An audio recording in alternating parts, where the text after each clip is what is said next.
Rosie. Try to start on.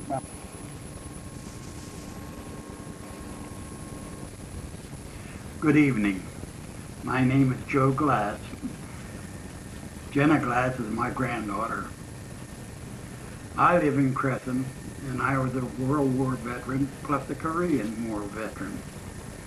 But before I start this interview, Jenna asked me if I would recite a poem that I enjoyed when I was in the service. So if you bear with me, I'll go as slow as I can. Are you ready, Judy? I wouldn't give a bean to be a fancy pants Marine. I'd rather be a dog face like I am. I wouldn't trade my old ODs for all them Navy dungarees, because I'm the walking pride of Uncle Sam. On all the posters that you read, they say the Army builds men. They're tearing me down to build me over again. I'm just a dog-faced soldier with a rifle on my shoulder, and I eat a kraut for breakfast every day. So giving me ammunition, keep me in the 3rd Division. Your dog-faced soldier boy, okay.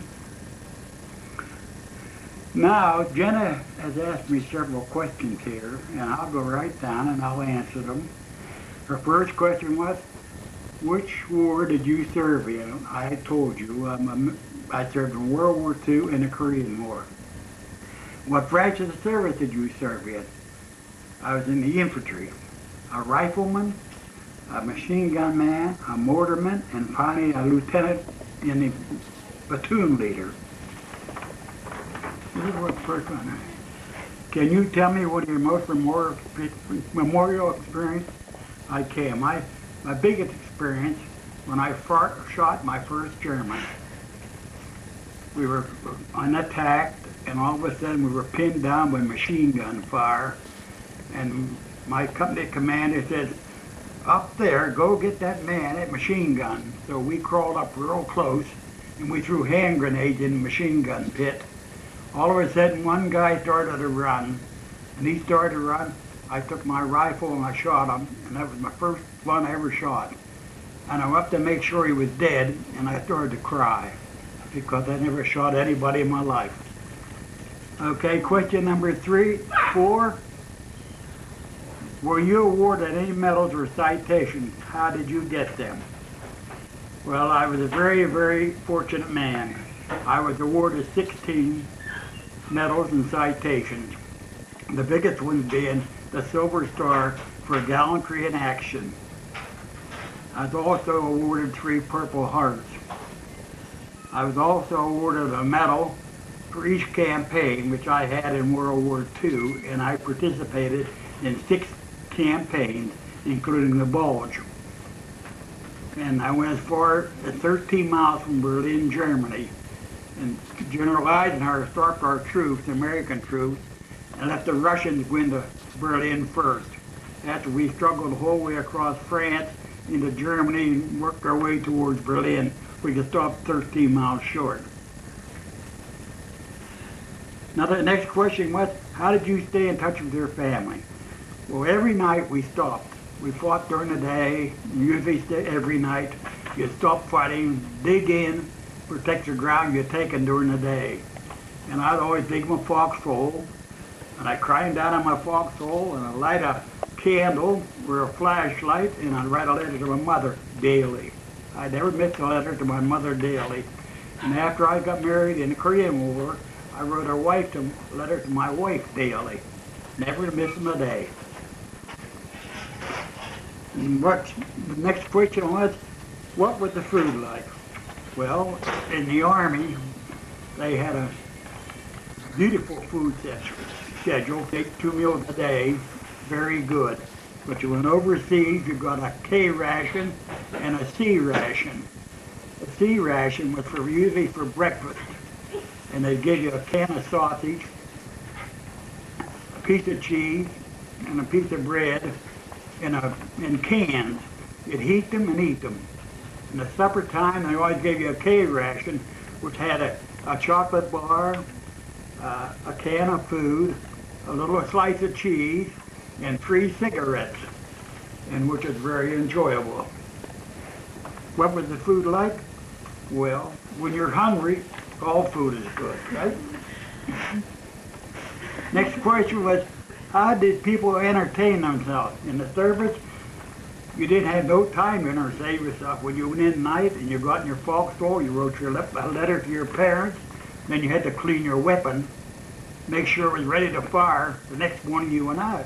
If you didn't clean your weapon, it wouldn't work. It'd be malfunction, and therefore you were taking a chance in your life.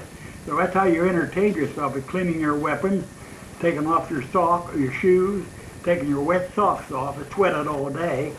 You take them off and put them in by your belly. And they dry, and you put a clean pair on. And then the next day when you get up, well, your socks were all dried, so you put them in the back of your pack, and you do the same thing. You took off your boots every night, regardless of where you were. Good enough? Do you have any recall any particular humorous or unusual events? Yes. When I went to Koblenz, Germany, my runner was a kid from Pittsburgh, and he said to me, "Lieutenant, I found a jewelry store downtown. It was against Army regulations to go in any place, any building. But we saw this jewelry store, and we decided to go in and take a look around and get some free jewelry. Well, we went in and finally broke the door down and got in, and we were in there, and the second thing I picked up was a nice wristwatch. But I didn't have any idea it was booby-trapped. So as soon as I picked that watch up and I pointed to my friend and said, "Look, I got a wristwatch," boom, I was hit in the back end with a Panzerfaust grenade. And I got 15 holes in my rear end and my hip. So that was my punishment for stealing. Did your military experience influence you were thinking about the war or about the military in general? Yes, I followed the wars all through, the radio wars when I come out, and I only have one thing against the United States. They attack the place, and they go in and they take it over, and they don't clean up their mess. They leave many, many soldiers, enemy soldiers, in different hiding places. That's what we're experiencing right today in Iran. Because every day you pick up the paper, you see there's 3 or 4 GIs shot, and there's nothing more than stragglers from the enemy, waiting for someone to come out in the open and shoot them. How did your service experience affect your life? Well, not too bad, but I came home single. I was 24 years old, and I was more or less jilted by my girlfriend in Asheville because I went to visit her not knowing what I was going to expect. I went down and knocked at their door and went in and kissed them up, my mother-in-law to be, I thought, what have you. And then all of a sudden she called her daughter down, and her daughter come down the steps carrying a little baby. I knew it wasn't mine because I was overseas. So finally she started to cry, and her mother explained to me just what happened. And here I was the one, she never went out on me. She wrote and asked me if she'd go to the dance with this certain fella. And I said, "Oh, sure, well, enjoy yourself." Well, sure he did. So there I was, 24 years old, and I finally picked up a girl, 16 years old. I chased her for 2 years and finally convinced her to marry me. And I'm married to her now for 54 years. So that sort of affected my life. What was my biggest accomplishment? Well, my biggest accomplishment was I was in the Army. I was a PVP, which means private, as low as you could go. And I worked through private, then I was private first class, and I was corporal, sergeant, staff sergeant. Then I was lucky enough to get a battlefield commission, which was a 2nd lieutenant. Then I got a 1st lieutenant. When I went in, I was getting $20 a month. When I come out, I was getting $4.56 a month, which is very, very good. What mistakes do you think people made during the war? I don't think you can't say people. There's a lot of decisions being made, and I think our generals in World War II and the Korean War made terrific decisions because they got us to make us a winner. If it hadn't been for the big shots in the service, the generals and what have you, and your company commanders, our troops would have been lost.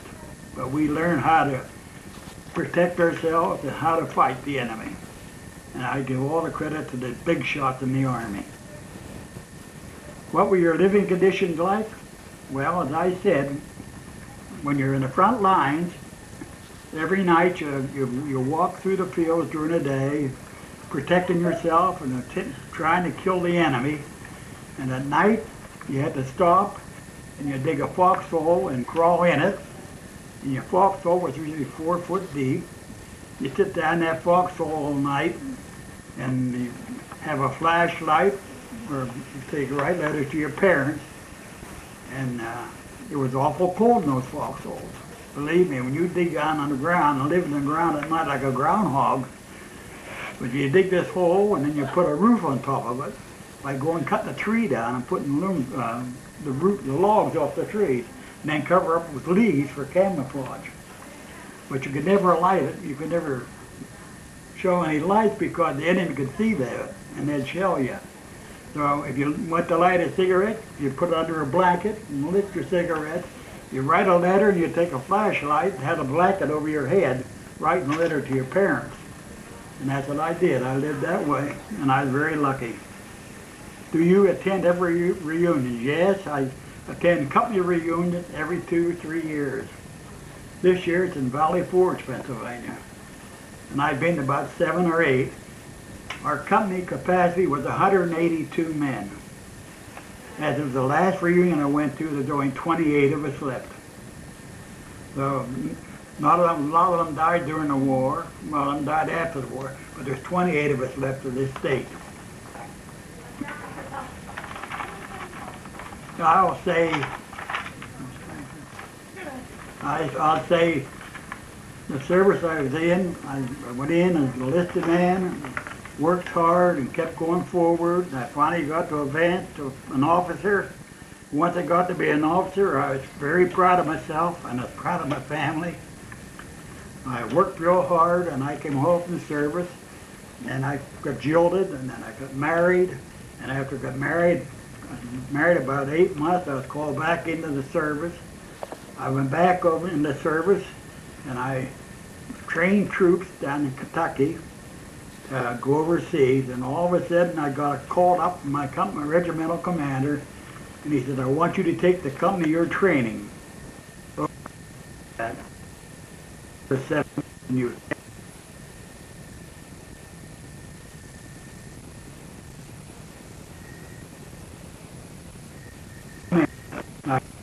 Every day I should have wanted to clean their rifles and fire their rifles and all the things I could think of. And I went in Korea, we landed at Yeongdong-po. We went clear north to Choising Reservoir, and out of 182 men, I only lost 11. And that was 7 months of combat. And out of those 11, 4 of them were from frostbites. That they didn't take off their shoes at night, didn't take their socks off like they were supposed to, and they got their feet frozen. So I think I did my tour duty, and I'm very proud of it. I had altogether 7 years and 4 months in the service. And I made many mistakes, but I also had lots of victories. Thank you.